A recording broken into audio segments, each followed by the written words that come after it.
Hello, footies, and welcome back to another episode of Foot in Review Shorts. Today is a Monday, December 2nd. We are coming near the holidays. Black Friday is behind us. It's now Cyber Monday. My name is John, and I'm not alone on today's short. I am joined by the scout himself, the podcasting legend I never actually do podcast with anymore because he always hosts on Tuesday. It's none other than Nathan Downs. Hey, Nate. Afternoon, John. Thanks for having me on this little short episode. It's nice to be reunited on a podcast format. So yeah, it's quite exciting to go. Definitely. It's good seeing you, mate. How have you been? How's Black Friday been treating you? It's been busy. The grind has been on. Today's the first time I've had any game time, so it's been menus since Friday afternoon, Friday evening. So it's been constant though. There's been plenty to keep me going. Some good, some less good, but I'm sure we'll get into that as well. And I'll be back on the Tuesday club with Dan and hopefully Shaq. We're not sure about Shaq tomorrow, but we've got that as well. Might be back. And if you're wondering, like, hey, Tuesday club, why is that not on Tuesday? Well, it is on Tuesday. It's recorded on Tuesday and it's put out on Tuesday if you're a Patreon member. So go to patreon.com/footinreview if you want to get that content early. And remember, with the code, was it BFFIR24?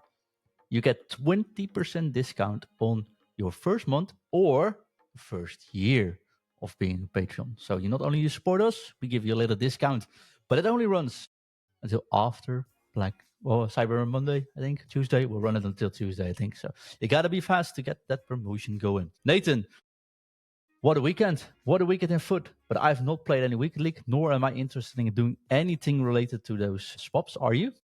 Not overly. I had a bit of a gripe this morning where I got disconnected every second game in squad battles as well. So probably you'll struggle to get more than probably low-level gold now, which is very frustrating. Some of the tokens look nice, but my usual sort of format, I would probably end up taking the fodder anyway because I love fodder for SBCs. So some of them look quite nice. Some, the weekend league ones, I don't know how everyone else feels, but I think the weekend league rewards look decent, but not phenomenal with Felix and stuff. I don't think he's a top-tier card that'll go straight into amazing teams, but it's a nice premise. I'm glad to see swaps of the sort back. It would just be nicer if it was a bit more widely accessible. Yeah, well, it's all right. I think the switch, I said it on Friday shows, I think this is a nice switcheroo from the old style version of swap. But again, I'm not too interested about the players, and I'm so freaking busy. And that's, of course, why we didn't make any shorts on the last week. But we're back now, and I'm going to focus on making the content as good as possible, which means I'm going to try a lot of players opening packs, opening to the SBCs. And Nathan, this weekend has made me so confused because there are a zillion SBCs out there. There are a zillion packs you can do. About a million other ways of getting players from objectives, but I wasn't even able to check out those things. This is my first thing. I don't have much time, and then I sit down, take my phone out, pretend I'm working on emails, but instead I'm doing SBCs, right? Which SBCs are actually worth doing? I had such weird range of pulls out of these specs, and there's not one where I can say that is the SBC you should be doing. The only one I really digged and got some really good players from is the 82 times 14, which is weird enough on its own, but I got some decent pulls out of that. What about you? What do you think? What is the SBC you should be doing or you should be focusing on if you want to grind the menus? There's quite a few. 82 times 14, I've seen some really good pulls. I've had some horrible luck with that as well. I've had a whole pack of 82s and 83s, but I've had lots of high-rated fodders from that as well, so it's luck of the draw. I've been skipping these combo upgrades. I think they're a bit of a sham, some of these combo upgrades. So I've been doing the 84-player pick every time, the 83 double, and every hour since Friday, the 80-plus pick is refreshed. So I have spent about 300k on foundation packs, is that they called? The ones where it gives you can buy like gold rare players and gold common players because I'm too lazy to do it myself. So I've spent a lot on that to top my club up. But I like the player pick premise. You get, some decent picks. You get, the top ones haven't been coming to my account yet, but can't really complain. But I've been doing the ones that you've got a little bit more control over. Like I say, I think the combo upgrades are a bit naff because they still want quite a high rated team, but they still give you a lower rated cards in return and just one potentially decent card back. I think with the pack weight I think on Friday was initially boosted. This certainly today and late last night, it seems to have kind of gone back down again. It's weird how that works because I had the same feeling Friday night.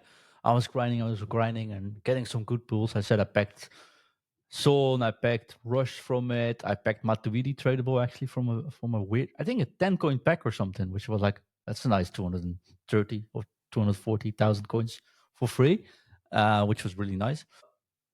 Then again, after that, I get plenty of team of the week, which I mean, there's 70 in packs currently, so that's hopefully that is actually the case, of course. But besides that, it's not much. But here's something that's sort of been bugging me this weekend. People have been extremely frustrating if they can't pack anything, and people have been extremely well. There have been people being extremely obnoxious if they did pack anything. And I'm almost afraid to share my pools. I have a bit of a team of the year feeling for this. Do you understand what I'm saying? Like if you pack something, you want to say, yes, I got something. Let's show it everyone. But you're also wary of doing it because you don't want to make people feel bad about the fact they didn't pack anything. Yeah, absolutely. I mean, I've had decent luck. I've opened a couple of store packs for my coins. I'm sitting on a nice hefty budget on coins, so I like to share the ones I get from safe packs, but I don't really shout about the ones that I open with coins because I feel like that's a decision and it's not really pack luck because a lot of the ones I choose either have a guaranteed in it or they're the higher rated ones. So I don't mind keeping that either to myself. I'll put it into the wee group chat I've got with Dan and Shaq, but I don't really shout about anything unless it's pure pack luck or, if I do the picks from the SBCs or whatever, then yeah, absolutely. I'm happy to shout about that. But there is a bit of a team of the year feel in respects that I think a lot of the top tier cards are still really hard to find. I'm fortunate enough that I've managed to get quite a lot of the lower tiered sort of promo cards, and I've had a couple of very good team of the weeks. I've had the tradable Theo Hernandez, which I sold because I've got the Nice. Eagle Mendy. I've had the team of the week Messi, and some of the ones that aren't maybe incredible money, but a bit rarer anyway. So Still nice though. yeah, absolutely. It's good to see these ones coming out. Absolutely. But yeah, I think we've got to be careful at times because I think some people seem to have all the luck and it does get on people that don't have the luck sort of nerves. But then the other time, a lot of people think they've not had good back luck. And then you look through what you've had over the space of, what we had 2 months in, so something like that, 8, 9 weeks in. And a lot of people have actually had very good pulls. It's just at different times. So a good pull in, end of September, beginning of October now looks like it's a nothing pull, but actually at the time it was an incredible pull. And, I think it's all about perspective at the moment, isn't it? Yeah, but also, I think perspective is the correct word here. I think it's also, there are so many players which are really good. You can pack from these whatever gamble packs, eh? And for example, I use left back Guerrero from Munich. I don't even know how to pronounce it properly. Sorry about that. The left back from Bayern Munich. I love that card. He dropped down tremendously. He's not 20k or something like that. Still a terrific left back. If you pack that, you're like, oh, I didn't get anything. But actually, you can still use him for a whole long while, that card. I don't see any issues with that. There was another card, I think a right back, which I packed, Kadioglu. Yeah, he's very good. He is very good. And if I look at the price, he's like 140, something like that. Sure, it's not that end of be all, but you're not selling him anyways. If you like, it's fine. Sure, I packed Son. That's a different thing altogether, right? That is a brilliant pull one. Okay, but I think there's so many cards which just are so usable and maybe be happy about what you get. I packed Fury card, which we discussed Friday, and a couple of more Andrich as well, I think. These cards are really cool. They can still upgrade and they're worth nothing. I wouldn't be unhappy with just keeping packing these pools. And if I look at my team of the week, I currently have 73 team of the week players in my club. Wow. I never had 73 team of the week players in my club in my life as a FIFA player. So there's something happening here. Although I'm not going to use any of them, and there's no big pools in it, but it will definitely help doing SBCs later on. Yeah, I mean, I think the team of the week thing is something that we'll focus on tomorrow because I know that Shaq and Dan, being master traders, have their thoughts on what's happening with team of the weeks and all that. But no, you're right. There's lots of cards out there that either have plummeted in price or aren't worth an awful lot. But if you look at the stats are incredible. It's just because they're not, a traditional big name player. They're potentially not super meta, but in this game, like there's so many different ways of playing as well. I run a fairly meta team. I'm not going to lie, but I don't have like the most. I don't have the most meta team by any means. But I think it's all about the connection to the players. I'm just looking now. I've got 4 Man United players in my team just now, and United are absolute. Well, they were terrible. We've now got the bearded god as our manager, and it's all we're going to win the league again this year, so it's fine.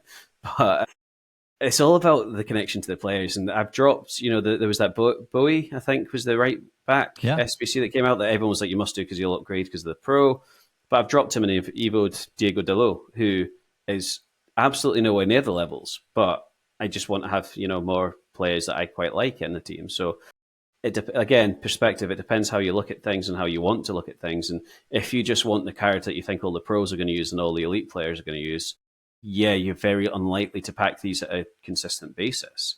But at the same time, are we all playing at elite level? Are we all playing at pro level? Like, we're not. If you want to have fun in this game, have players that mean something to you. definitely. Talk about players that could mean something to you. We got some new SBCs coming in. I'm not going to take a deep dive into all of them. I think there's too much content out to actually do that. But I think you were happy with Casemiro last week, I can imagine. We Absolutely, did already mention that. he is in my team as my deep line playmaker at the moment. Is that one of the players you want to say something about? Because I got a nice tune lined up for that one. Not right now, actually. If you've already gone over him, then there's not much point me kind of talking about him again. In all honesty, No, I think that's fair. I think we had the Barella SBC. I'll put Barella on the screen, but I think that's one of the ones I wanted to mention. I think Barella, Pajot, and was it Desailly? yeah. I think those 3 are the most important that we should highlight on the content part of things. Which one do you want to discuss first? Well, we'll start with Barella because I know he's quite close to your Italian fan club links, although he's not a Juve player, is he? But he's not from the right team. He's not, but he's it's close. I mean, they're all pretty terrible over there. Well, it's just a very, very nice league. Have you seen that league though, mate? That's football. You seen the results? Do you know how much how the league looks like? Is it not this area that there's about 3 points between the top 6 or something? It's like incredibly close. But Scott McTominay's tearing it up, so McTerminator is on fire. That's all we need to know. We're all Napoli so we got fans. Napoli with 1 match extra on 32. Then we got Atlanta on one match down on 28. So -1, so to say. Same with Inter 28. Same with Fiorentina 28. We got Lazio on 28 with 14 matches, and we got Juve on 26 with 14 matches. That's some league, though. That's. I mean, it's good watch, but again, I'm a Napoli fan now that they've got McTominay, so that's the only team in Italy that counts. Yeah, we're not talking anymore. Okay, Barella. He's a CDM, 4-star, 4-star. Has a half winger plus plus and playmaker plus and a deep lying playmaker plus SACM. And of course, holding plus as a center defensive midfielder. He comes in with pink pass plus incisive pass, press proven, intercept, slide tackle, anticipate, and relentless. And he comes in at 450-ish thousand coins. Go ahead. Break this card. So my initial thoughts of this is he's a jack of all trades and master of none. Like, he's a nice card. I think he's on the expensive side. Obviously, his upgrades may help. His passing is obviously a standout, and he's got some nice sort of normal play styles throughout the play style plus that you maybe would want there. But for me, it's like I say, it's a nice card. It's a very solid card, but I don't think he would really fit anything that I do very well. I don't think he's kind of like made for me anyway. I think he'd be fine. I think he could probably do a job, but I don't think it's like a Desperello card, go out and instant complete. Because I don't think it's kind of that level, in my opinion. No, we have to admit this card is able to upgrade, right? So that does look good. I think this is a well-priced SBC for a card that's really good if he fits your team / if you're a fan. And if I would categorize that, I was saying this is a don't do it, a should do, or a must do, right? Or it could do. I think this is definitely this, like what you could do. It'd be a pain facing this card. It's cool dynamic image and he might upgrade. But that's it, so to speak. He's not a must do. Yeah, absolutely. I think, like I say, his passing is 85 and his dribbling is 89, which is nice. But his shooting's pretty meh. His defending, he's got decent play styles, but again, his stat-wise, defending isn't tremendous. Intercept though, Pace, that helps. his intercepts helps. Yeah, absolutely. His press proven's quite nice. Pace is all right. It's decent for centre mid. His stamina is excellent, but again, physical maybe not so much. It's a do if you've got particular fondness for him, but it's absolutely not a rebuild your team to put him in type card. Now that does make me ask that you're not doing it this one, right? No, absolutely not. All right. So Barella is a could do, we say. Yeah, could do. What about the 1 million costing centre back Marcel Desailly? I can't even advise if it's a could do, should do. I don't think it's a must do. On the fence, I'm quite tempted because I quite like his cards. He's a bit of a Van Dijk-esque kind of tank in the middle. But I've heard very mixed reviews. His pace is adequate. He's got 83 pace. His defending's pretty nice. His physical's good with his strength and aggression. But then you look at his passing's very low. His agility and balance is low, although he's got high composure and decent reactions. I think for 1 million coins, you could probably pick up cards that are just as good or maybe even do you a bit better for quite a lot less than that, in all honesty. I don't think there'll be a lot of difference between him and, say, Saliba, apart from the icon link, which is always nice to have. So I think it's probably more of a could do because I'm sure like even with his upgrades he'll be good as well. He's got some decent play styles as well, but it's definitely not a must rush out to. It'd be quite nice to have if you got a surplus, but again, 1 million coins for this is probably on the top side. I'll be a little bit harsher, shall I? If you compare this one to Virgil van Dijk gold card, the difference isn't that big. And the one has stopper, the other one is ball playing defender. Sure, that does make a difference. And the CE is a little bit faster and could upgrade. That's it, right? Virgil costs 151,000. This one costs 1 million. A center defender is important. I mean, especially if you're a poor player as I am, then it's really important. But it won't make you enjoy the game much more. Whereas a Johan Cruyff, for example, will definitely do that for you. So I'd never advise doing 1 million coins SBC on the center defender. I just can't. And Also, the one thing it's not, say it's not 800k extra value, but the nice thing is that he does have CDM. So although his passing kind of lets him down for that, it does give you that little bit of flexibility not to have players out of position if you wanted to go from, say, a 4 back to a 5 back. Although I'm not saying that this is something that you should absolutely take into account and do it for, but it does allow that little bit more freedom if you want slightly different setups now in your in-game tactics. 100%. But here it is. I checked out Gattuso this weekend.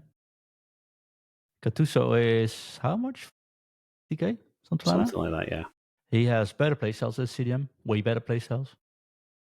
And he has better tackling, better defensive awareness, better interceptions, better sliding tackle, physically almost as strong, better stamina, higher aggression, better dribbling, better passing, way better passing.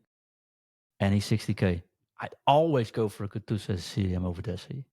Yeah, like I say, it's more if you had different setups. Gattuso can't just slot into that centre back with an actual role without being out of position. But again, I don't think 1 million coins is worth this. And like I said, I'm quite lucky that I've got the coins and I was quite tempted. But the more I look at it and the more I've kind of looked at some reviews of it, I've been thinking it's probably, if it was 500k, I'd probably be quite tempted to do it. I'm not going to lie, but that would change it. But I agree. I would say don't do it. You say you could do it. Let's make it a could do because, well, it's your own choice. But I'm definitely not touching it. Let's put it like this. Yeah, that makes sense. Go for Cruyff over that easily. Cruyff was 1 million as well, right? 1.1 something. Yeah, he was. I think when everyone was ripping packs, he went down to 900 or something when Fodder was quite low. And then when people stopped opening and some more SBCs came out, I think Fodder kind of lifted a little bit more. True. Talking about getting a boost. What about Bajor SBC? Who comes in at 140,000? But before we discuss that, I have to say, you guys got to do the Cavani. Jeez. It was El Shaarawy. The Al Serrari, yes, and the other one I forgot his name.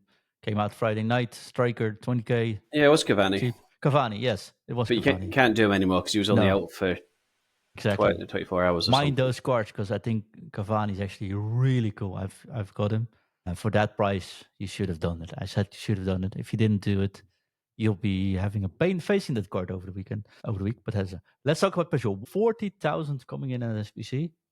It's cheapish. It is, but when you look at, so it's an 89 rated one. If you look at the team of the week, which isn't too much different, team of the week's 16k. So, I mean, it's a miss for me. Like, the pace is nice, the shooting's nice, the price is all right, but just when you compare it to just the inform, I just think that there's not 120k different just for that. However, Advance forward plus plus versus advance forward. yeah, there is that, and like I say, this will be a nice card. If you run is it Liga F or a Barcelona team, then she will be nice. Like, you're finishing up at 94, she's got decent Get an upgrade pace. as well. Yeah, her dribbling's fantastic. Her physical's not great. I mean, her aggression at 27, like, I don't remember the last time I saw her in aggression at She's 27. just very kind, man. I was going to say maybe that's like Juan Mata donating all your salary to charities type things. I mean, her passing's quite poor as well, so you couldn't really use her as a solo striker because you wouldn't really be able to bounce much off her. But if you have her just an out and out striker with maybe someone up with her to put it on the plate, I think she'd be nice to use. It's a miss for me because I think the inform is probably going to get you same results. Yeah, I think that's fair enough. I quite like the fact you can upgrade it. I think the stats, generally speaking, are really good. I don't think is there a difference in playstyle. She's got rapid plus and technical, where the inform, let me quickly check, has rapid plus and no technical. So there is a different in playstyles as well.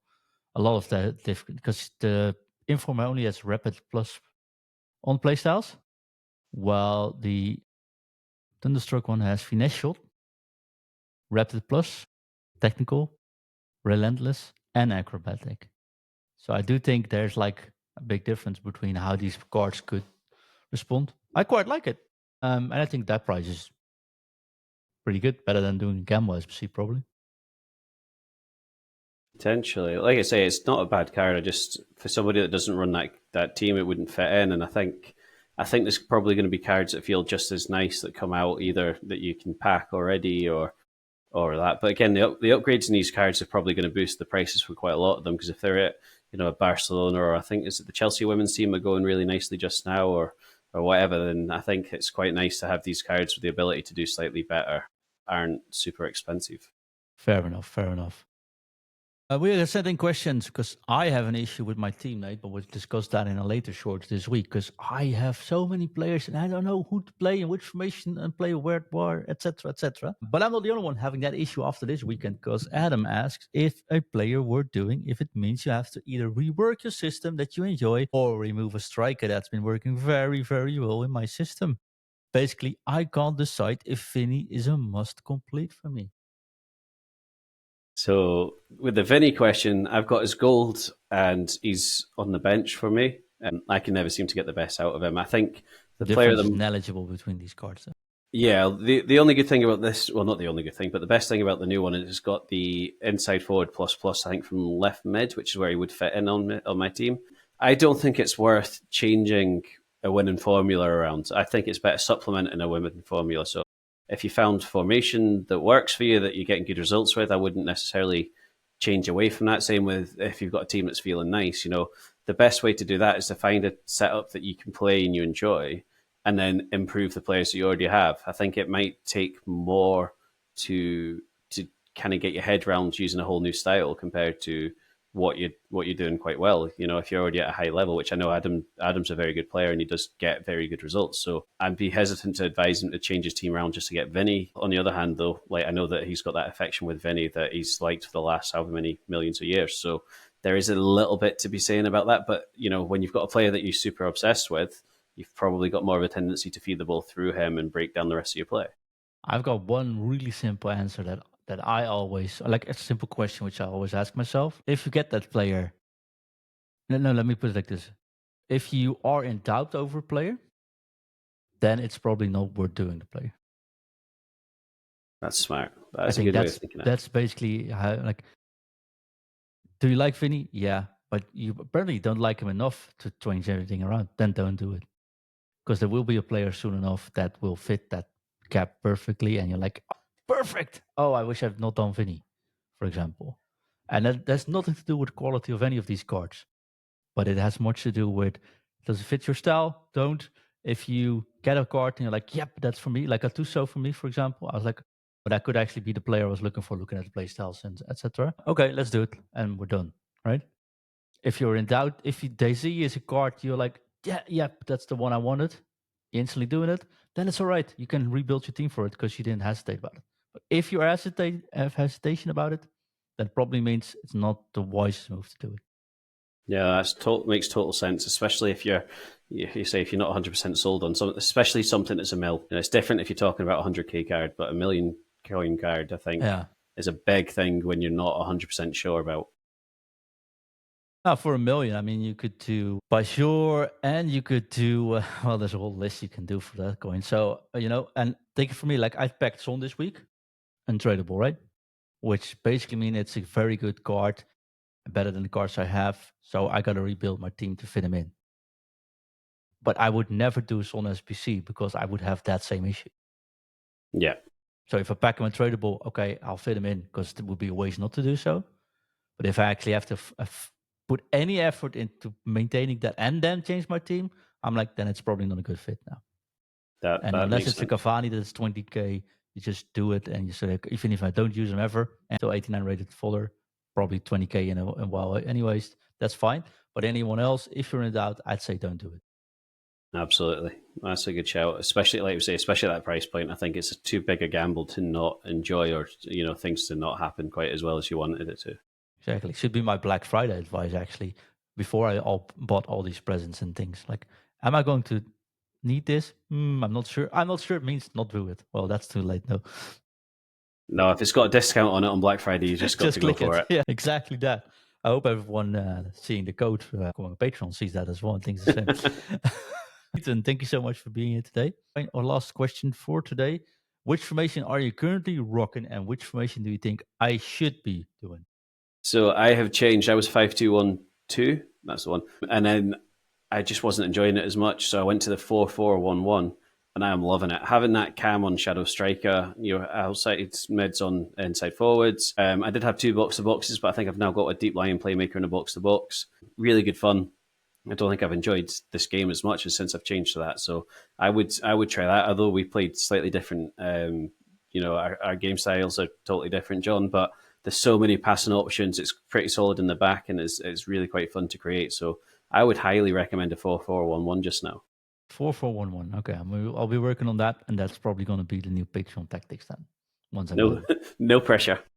Thank you everyone that putting in the comments and the reviews. Of course, if you leave us a 5-star review, we'll definitely see it and we'll try to read it on the show, which makes me realize I did not put on the reviews for today. So let me quickly check if there are new reviews, but we always read it. And of course, we definitely appreciate it because if you put a 5-star review into Spotify or Apple Podcasts or any platform, it does really help the algorithm to push us a little bit. So that's we're really grateful for that. And it's cheap. And if you want to go the extra mile, of course, go to patreon.com/foot in review. Tomorrow, the Tuesday Club will be back. It is going to be Nate again.